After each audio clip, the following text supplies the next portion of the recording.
What's up, everybody? Welcome to episode 1 of the Modern Lending Podcast. I am Alec, extremely excited to be bringing you our first guest, the one, the only, the myth, the legend, John Bianchi. Now, if you've heard that name before, you know this is going to be an exciting, 45 minutes to an hour experience, because John was the first team in the business that I know of back in early 2000s, forming the first team, the first $500 million producer, which was insane.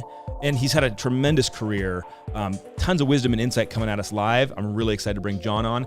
Please, please, please, if you get any value from this, subscribe, like, share. It helps us out a ton to spread the message. All right, guys, let's dive into it with the one, the only, John Bianchi.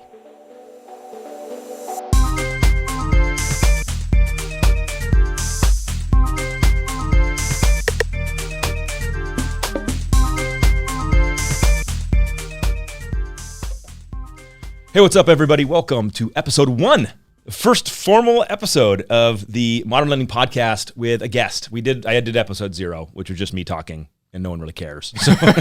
So we gotta kick off the real one with John Bianchi. I've known John, man, like decades. So I'm gonna let John introduce himself in a second. But when I was originating, John was already elevated himself up in his career, was helping tons of people. And I remember one of my first interactions with you was, I think you were a regional or area divisional, whatever. And we had a conference, we had a sales conference. And John gets up there, and obviously his team, I think you're the first team to ever do like half a billion. Close to half a billion. Close to half a billion. Yeah. And this was when was that about? 2002, 3, 4. Yeah, crazy, right? The first team to ever really exist, as far as I know, in the industry, which was kind of pioneering. So I want you to unpack that. But John got up there and he's like, yeah, here's what I do.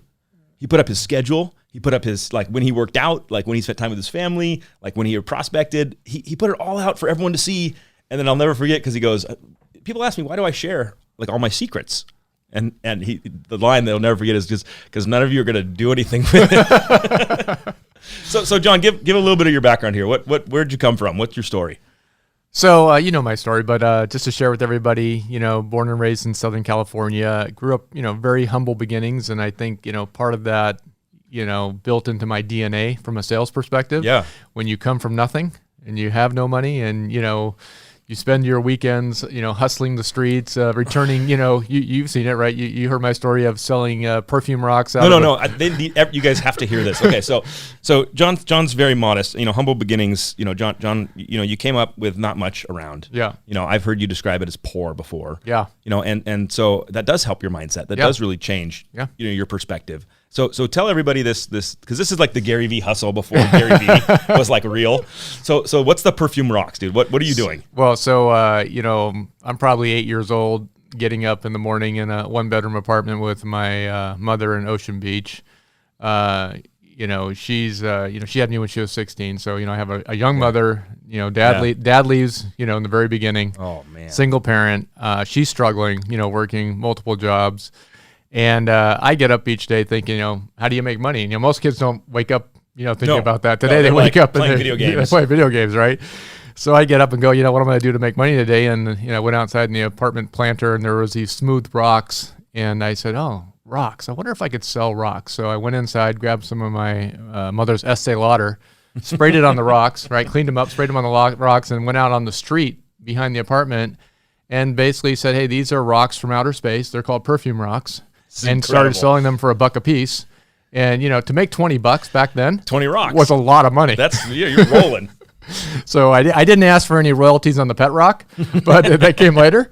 But it worked pretty good. My mom was pretty astonished that I could sell rocks. So from rock sales to more, how did you get pulled into mortgage?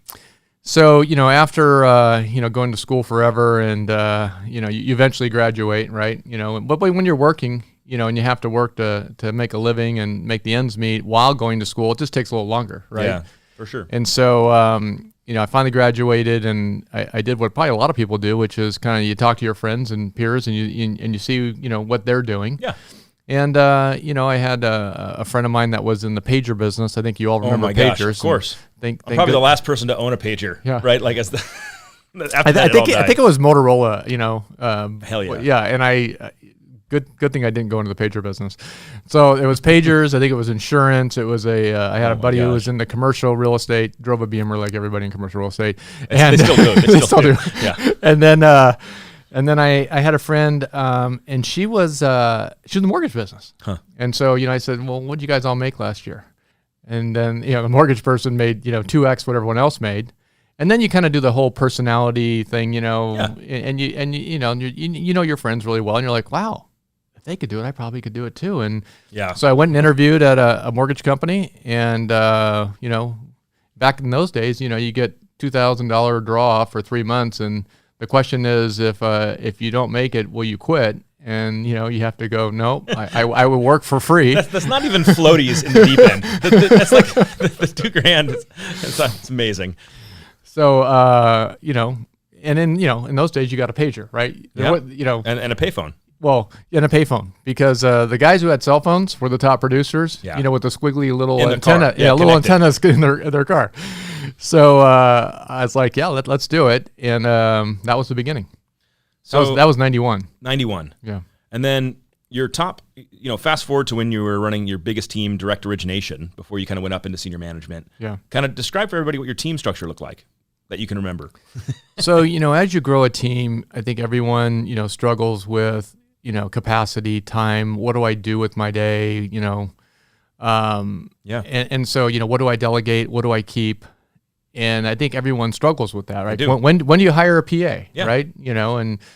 And so I was, no different. And you finally get to a point where, you build your business, you have your PAs, right? Yep. And whether you do the doctor, nurse, or whatever method you do to spread your time out and have different people doing different activities on your team, you also get to a point where you could only talk to so many customers, right? Yeah, per day, right? Right. And this is in an age where, you're not sending people to your website and saying, hey, do your own, application, right? Yeah, this is you are pre-qualifying, you are taking, the interview. Yep. Yeah. You are doing the good faith estimate. Sorry, we know there's an LE nowadays, but back then it was called a GFE. Some millennials like, what does that mean? Listen, I tell the stories when, we used to have carbon paper, right, in the beginning, right? And I had a boatload of forms. I had a portable printer. I would go to the people's houses, right? Oh, my gosh. Climbed up the mountain to school. It's kind of like, the whole snow back and forth conversation. But, I ended up getting to a point where, you have multiple PAs, you've maxed out, you can do X amount of business, right? And every individual's capacity is different, but I could do only so many interviews. Yeah. And then I get to a point where I go, okay, I can still generate business, from realtors, builders, but my pre-qual and intake capacity was full. So now I need more people who can help me do pre-quals. Yeah. And so I said, okay, I need to go find people who have great technical skills, but they're not really great hunters. Mm-hmm. And I don't want to say they're like consumer direct or call center people, but very similar, right? These are folks that don't want to go hunt, and they don't want to be me, by the way. Every time I interviewed a team person, I said, I'm not here to train you to become me. Do you want to be on a team, and are you okay with that role? And they love it, right? Lots of clarity. Yeah. And these are experienced loan officers for the most part that were doing 2-3 deals a month, making full commission. And I said, well, if you made a little bit less commission, but you were doing 10 deals consistently every month, does the consistency work? And that seemed to be what they wanted. They wanted consistency. They wanted to be part of a team. And so then basically I hired junior originators that could basically service a lot of the agents that were coming to me as I built my book. Well, and so everybody listening, if you want to learn how to build a team, right, this is the guy that did it before everybody else. But what I want to talk about, just kind of now we kind of established, you full mortgage badass, tons of loans, teams, obviously done a lot of stuff in your career. But one of the cool things that I think is super relevant that I think everyone would really enjoy understanding is the role that branding played for you back then. Yeah. Because you painted the picture a little bit, right? Yeah. Like at the end of your career, the pagers had sunsetted, but still, the internet and social media was not doing what it's doing today at all. No. And so what was your mindset around branding, and what were some of the interesting, creative, fun things you kind of lean into that I consider very early? Like people weren't doing this stuff, right? And so share with everybody just what are some of the stuff you're doing to build brand. So initially, on the branding side, I had a little call reluctance, to be honest with you. Still break that down, because that's helpful, because you're not the only one. So, if you can believe it. So I was fine on one-on-one sales, right? Yeah. But, I was fearful of going into a real estate office. People say, my first manager said, you need to book a real estate, office meeting once a week. I was like terrified. Yeah. To get 50 to 100 people in a room, and then to give a speech. And then, my fear was a realtor goes, hey, John, I got this question about FHA. I heard this, blah, blah, blah. Yeah. And you don't know the answer, so, right? So guys, this is a $500 million producer sharing probably the same fear you have, probably the same fear any listeners has, which is great. So go on. So I had fears early on of, not knowing the answer. So I didn't want to do public speaking. I didn't want to do office presentations. I was fine on one-on-one with agents. But I also still, cold calling an agent and getting shut down, never felt good. It hurt. It still hurts. And I was like, how do I brand myself just a little bit so that when I go to make that call, the agent goes, I've heard of you. At least there's some recognition, right? And, early in my career, I worked for smaller companies that had no name recognition or brand. At all, yeah. None. Right. So, the first thing is I've never heard of you and I've never heard of your company. It's a good start. Right? So that's a good start, right? You're starting good. So I started saying, how do I do it? I didn't have a lot of money, but I want to start building a brand with them so at least they recognize me. And I think the litmus test for every person listening is, and I asked this in the new hire class too, I say, if I went to the 100 top realtors in your market and asked them if they knew you or your name, they don't have to be working with you. Yep. Would they say yes? And typically I get the answer is they probably don't know who I am. Yeah. And that tells me a lot, right? It does. Because that means you haven't done any branding with an audience that I can actually, determine, right? Mm-hmm. I can determine who the top 1 agents are. Yeah. And you can market to them directly. Yeah. Building a brand in the community and with consumers is different and a little harder because there's a lot more of them. Sure. But if you're going to target 100 of the top producers, you should easily be able to build a name brand with them, whether any of them use you or not. So what'd you do?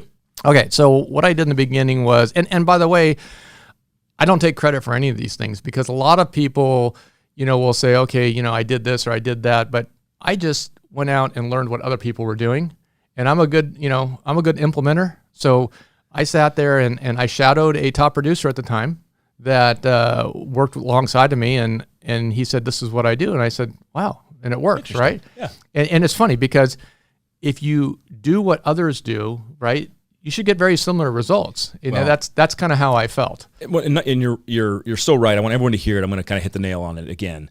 Execution is the differentiator. Yes. The knowledge of what to do, the Googles exists. So you could find it. You can find what to do and how to do it very easily on anything in the world. Execution, that's where it gets, that separates the winners from the losers. Right. So what did you execute? So I started doing first of all, I had to create my list.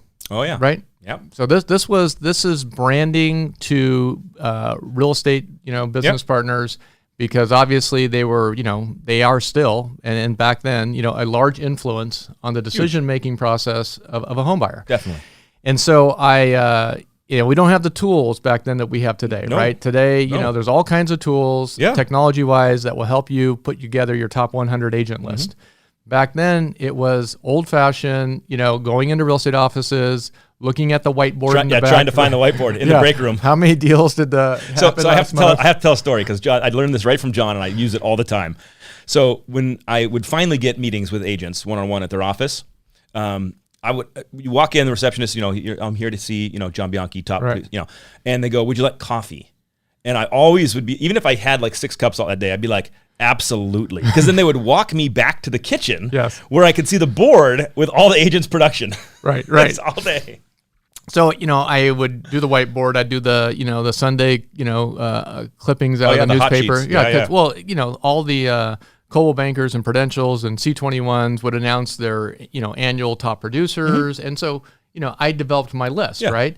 And the other thing I did, back in the day, and you can still do it today, is I did a title ranking. So I went to a title company and I said, listen, on the geography I work, who is the number one purchase title company. Yep. Right? Then I went and said, okay, now who's the rep that works for that company? Went and had lunch with the rep. You sit down with that rep, and they help you put together your top 100 list, right? Because they already know. They know. And they have the data because they have basically the title dollars by agent, right? Yep. A little different than the transactions. Yep, but you're still getting the same. You're still getting the same data. So then you sit down with your title partner, who then actually, it's interesting because we know that title reps have complete autonomy to be able to go into any real estate office. They just walk by. Yeah, they wander in. They wander in. Yeah. Unlike us, we get stopped at the door, right? Immediately. Excuse me, sir. Excuse me. So I basically teamed up early with a title rep who took me out in the field with them. Smart. And did calls. Yep. And for all intents and purposes, I think the receptionist thought I was the title rep's assistant. You're fine with that. I'm just in training. Getting in the door. I'm just in training. And so a lot of introductions via a title partner, which was great, right? Created my hit list. And then I took that hit list and then I started to drip on that hit list, right? Yeah. So, via email, now there are tools like, slide broadcast and things like that. Back then there were tools that were very similar to slide broadcast that I used, where I created a list of targets and I did a value added message every single week. So let's pause. This is in 2002. Yeah. Right? 2001, 2. You're doing weekly market updates. Correct. With your voice. Correct. Yeah, which, we teach it today because people are relegating that to kind of an HTML drip email. And I think that's better than doing zero things. Right. But actually having your voice come through, delivering a market update that you were probably reading from something. Correct. Which is great, but yeah. you're giving them information. And you're doing it. Absolutely. So you're building. So weekly, they're getting brand exposure from you. Right. They're hearing from me. And I did the email weekly update as well as the voice. The voice. And so I delivered both. And with a lot of these, broadcast, voicemails. The perception is you're calling them individually versus 100 people at the same time. But it's marketing, right? Yeah. And so I was able to get the brand out there. Now, anything that has to do with marketing, what you learn is consistency is important. Oh my gosh. So, Wait, can you say it again, please? Consistency. John, I sent out one voicemail and I didn't get any loans. All right. So I quit. Or I did one ad for 2 months or 3 months and I didn't get any responses, so I don't do the ad anymore. That's right. If you can't commit to, whether it's a magazine or any type of marketing that you're doing, if you can't commit to at least 12 months or longer, you're really wasting your money. And I kind of felt that, and someone taught me early in my career that you can actually prove yourself through consistency. Yeah. So I didn't deliver the message to the agents on Thursdays sometime, and then on Fridays, and then if I forgot, I did them on Mondays. I delivered them on Fridays at the exact same time every single week. And what I was doing was, even though I wasn't working with them, I was proving that I was a very consistent person, because they're like 5 o'clock Friday, hi, it's John Bianchi. And by the way, you don't have to record it at 5 o'clock on Friday. You're recording a message, or of course you're loading it up, right, to be delivered at 5 o'clock. But if you do it right before the weekend, because, listen, real estate agents make deals happen on weekends, right? Yeah, well, that's when humans don't work and they can go actually look at property, sign contracts. Monday's a really, busy day. Yeah. And so if you delivered that message every single Friday to your A, Bs, and Cs, or I call them A, Bs, and C agents. My A's are my top 10 agents that know me, work with me. We have a relationship. My Bs are the ones I've done business with. They know who I am, but I don't get all their business. Yep. And then the C's are all the ones I want to work with. And I would have a different message for the 3. Yeah. I would deliver it every week. And inevitably over time, you're going to get people that say, take me off your list, stop soliciting me. That, that just happens. Yeah. But I would get a call and say, listen, John, you've been sending me a message for 4 months straight. I couldn't get a hold of my lender. I'm at an open house. I got a question, or I have a buyer, and you get an opportunity. So guys, this is just, first of all, John's just telling you exactly what to do, right? There's no secret here. It's like literally every week, consistency. There's no doubt, and everyone who's been a top producer and performer knows, consistency builds trust and relationship. That's how you do it. They're not going to give you a deal and be like, here, try you out on my one commission. Right. But if you show up all the time, because I had the same result. I was prospecting, showing up every weekend, open houses, mailing, and all of a sudden I got the call, hey, I can't get a hold of my agent. Like literally the same call. Yeah. I can't get a hold of my loan guy.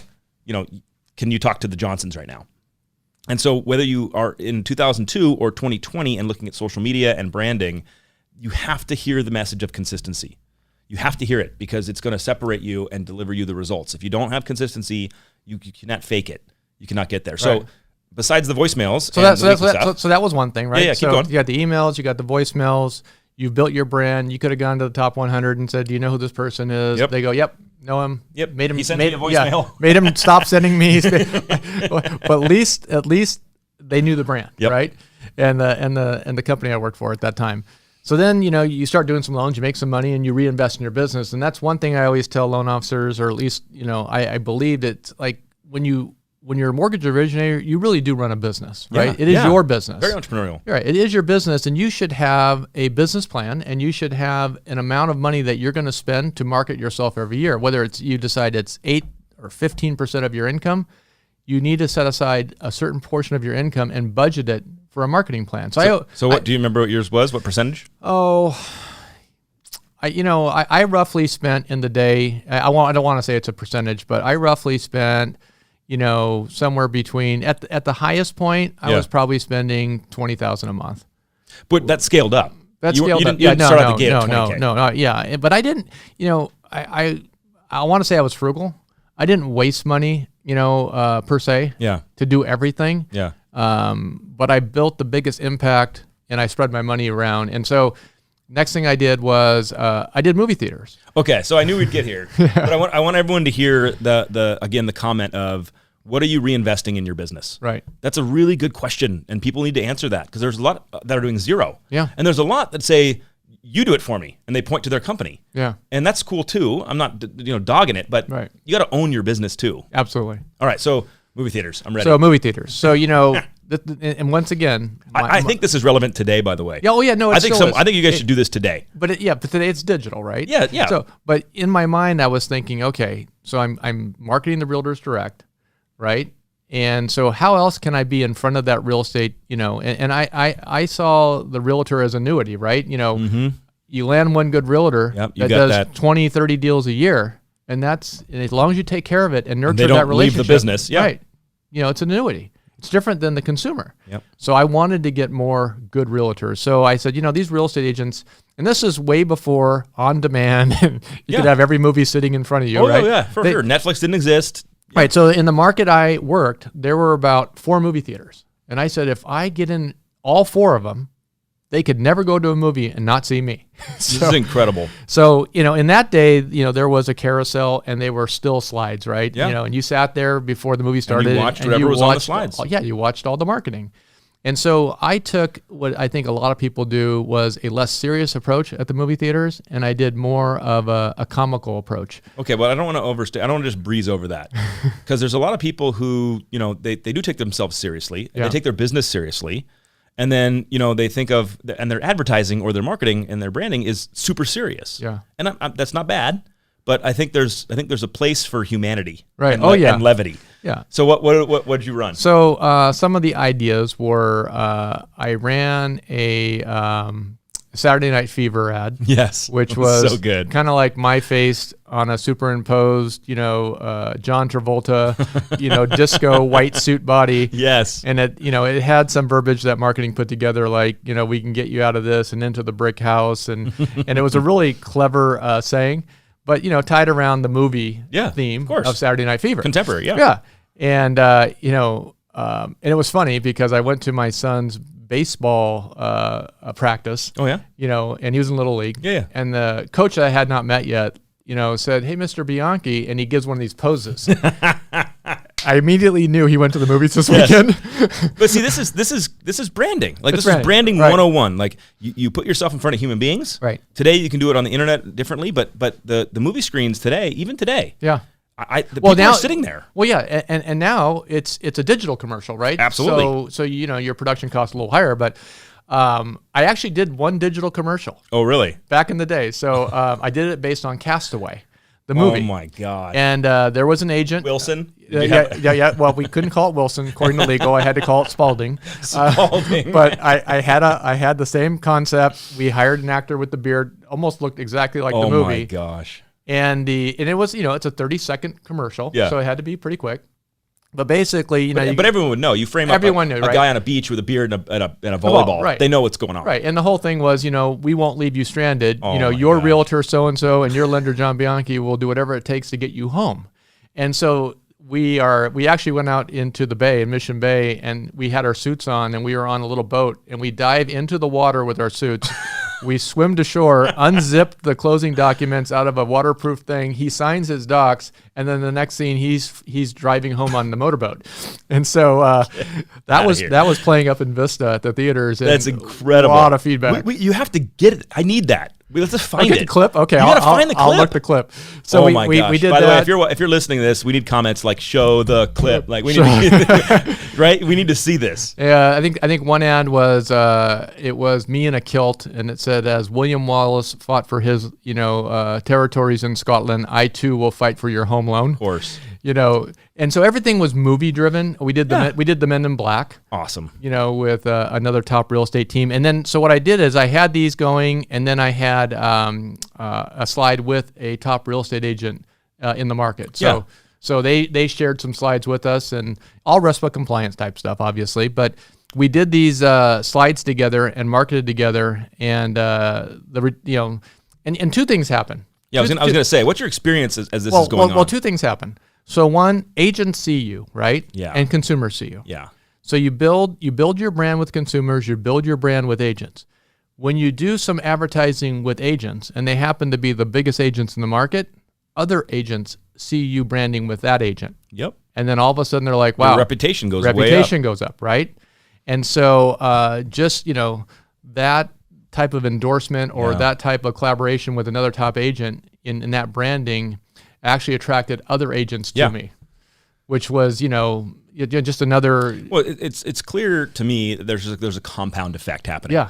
So, you start small, you start kind of organic, grassroots. Right. You're doing voicemails, you're doing emails on consistency, you're nailing it. You're in the movie screens, and then of course you're probably prospecting open houses, walking around, kissing babies, going to networking events, and all of a sudden, the best agents are now like, wow. And a lot of stuff is still around today, right? So we did all the open houses, and as you build a team, you can go hit some, and then you can have my whole thing was every time I would leave church on Sundays, I just like looking at houses, right? So I would actually go hit open houses. Yeah.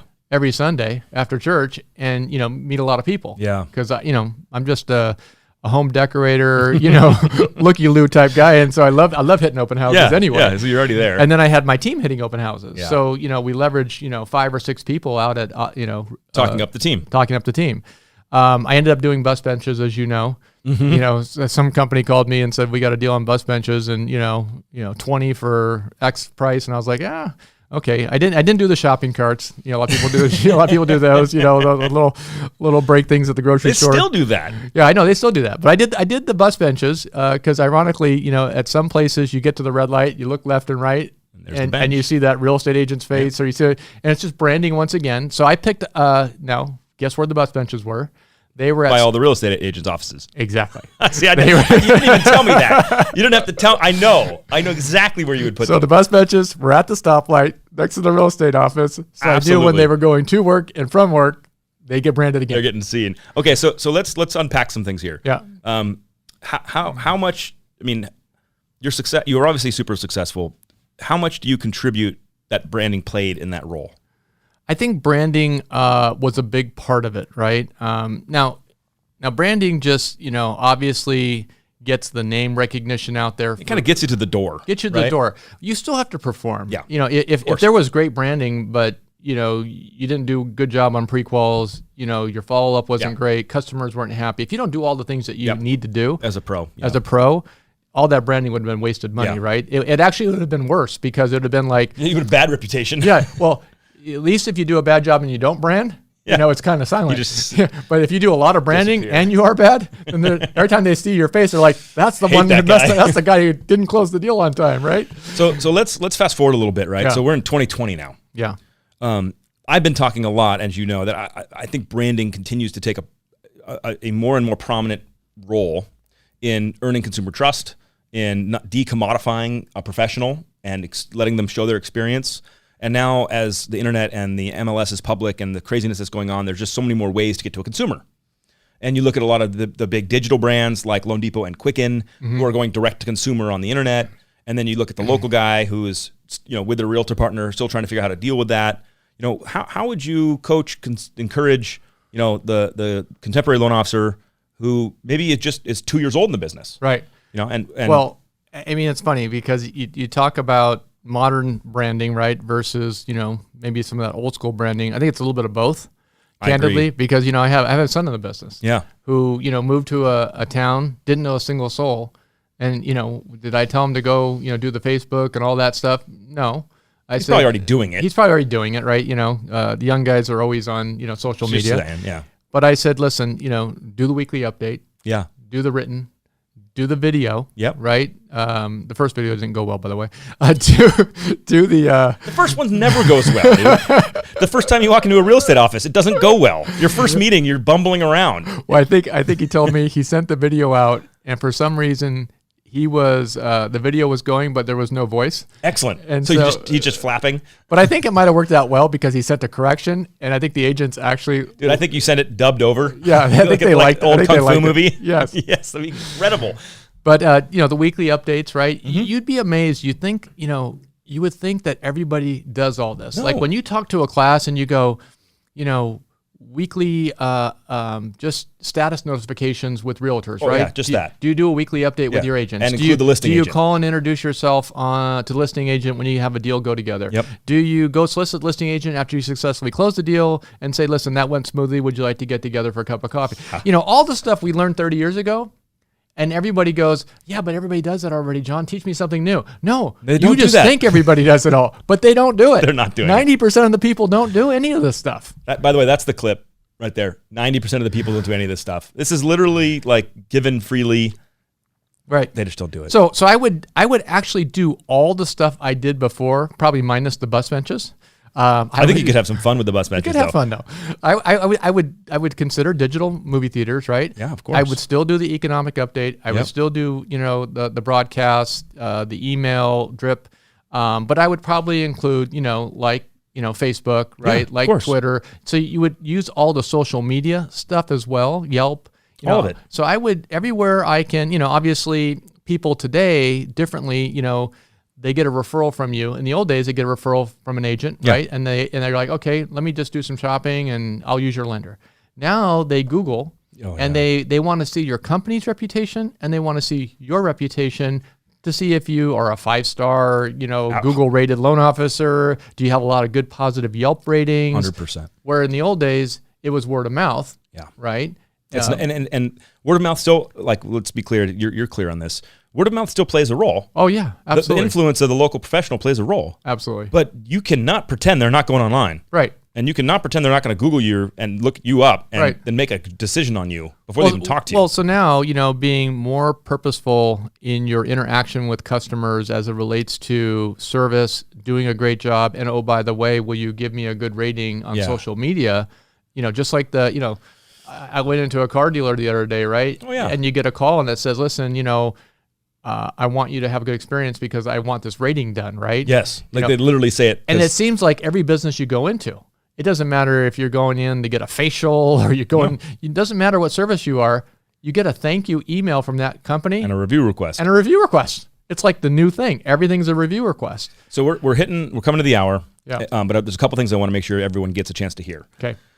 The power of branding is self-evident to me, but some people still kind of are going, well, do I really need to do that? And how much I do that? So I want you to tell everybody, after you had left your team. Oh, yeah. No, this is good. I remember that story. So you spent a lot of time building your team. Yeah. And then you got promoted. Yeah. And so you went to influence and help more people. Right. And you left your team. Yep. And so, but they still maintained the Bianchi team. Correct. How long did that hang around? Okay. So two quick stories on branding. Okay. One was when I got out of the business, at least from, personally producing and then went into a regional type role. Yeah. Which was in 2005. Okay. Instantly, the gentleman that I assigned to kind of manage my brand became a top 10 mortgage originator. Yeah, Scotsman's Guide. Yeah. Like, boom. Yeah, for like out of nowhere. 3 years in a row. 3 years in a row. Yeah. So hold on. Like, you're not there anymore Right. in a direct capacity, Right. but the branding impact. Right.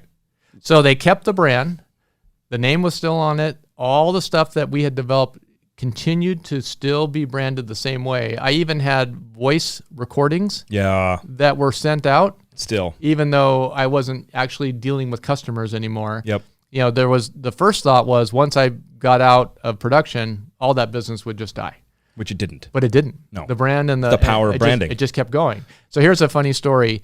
2007. Okay. 2007. 2007. No, it was. Let me think about it. It was 2000 and a little bit later than that, maybe 2010. Okay. I was out to dinner, and someone walked up to me and said, "I know you." Oh no. And I said, "Okay, did I do your loan?" Yeah, where's this going? You know. And he goes, "You're a mortgage guy." And I said, "I'm a mortgage guy." You know, I hadn't done loans for forever, right? Yeah. And I used to see you like in the magazine or something. Huh. And so the branding, people still they could just see the face, because I also did a couple of just real estate magazines where I had a full page ad. Yeah. And I was John, this is like 8 years later. Yeah. Than when you started, the whole thing. Yeah. So you get out, and in all that money you spent branding, your name, and by the way, just your face, right? Because the person goes, "I don't remember your name, but you're the mortgage guy. I recognize the face," right? Yeah. But whether it was a bus bench or the magazine or whatever it is, the branding stays there for a long, long, long period of time, even after you're no longer, paying for ads or doing the branding anymore. So I want everyone to hear that. That needs to land for everybody. Final question. We're going to wrap it up. Yeah. Advice, right? They got John Bianchi right now in their ear, in their car, wherever they're on the treadmill. So what do you give them? So here's the advice I always tell people, because people always say, they want to go shadow top producers. They want to go visit top producers. What do you do that's unique? How do you do all that volume? And I'll tell you, like, I went and visited a friend of mine, up in North LA, who is another $400 or $500 million producer. Oh, yeah. Who has, a stack of paper prequal sheets. I know who you're talking about. just like I did. Yeah. Even like today. Yeah. Nothing's changed. No. And so it isn't like there's any secret sauce. Oh, yeah. The key to doing this business is having a plan. Whether your plan is I'm doing podcasts, I'm going social media, or I'm going old nights school. Nights and weekends and working with partners. It's just consistency and having a plan, time blocking, and actually doing it. The reason people hire coaches isn't because the coach is going to tell you something new that you've never heard, and you're like, wow, if anyone knew that, they'd do $40 million a year. The coach is just going to hold you accountable. And so accountability, it's like having a personal trainer, right? If you really want to get in great shape, you go spend $125 an hour and you hire a personal trainer. Yep. Otherwise, you have to go and you have to be self-disciplined, and it's very hard for any of us. And so, to me, if you can't afford a coach, your branch manager, your sales manager should be your coach, right? Yeah. That's what managers do. They coach you and help you. And I would just tell every producer that wants to be better, go and sign up for accountability. Go to your manager and say, "Listen, I want you to hold me accountable." If you let's meet every Monday at 8 a.m. If you don't want to be held accountable, to me, you really don't want to improve, because accountability is the key. And you just basically set a plan, and you can work with your leader or manager, and you just follow the plan. And there is no secret sauce. And you just have to trust in yourself that people that are available, that do pre-quals, that close on time, that status every week, that follow up with listing agents, it is the rarity. It's not the norm. No. Everybody thinks that when you go out there and do your presentation, you go, "Oh, this is the given. This is the given," right? It's not. People don't do the given. They really don't. And that's how you separate yourself from the others, just actually doing what agents have always wanted, which is delivering what you promise, right?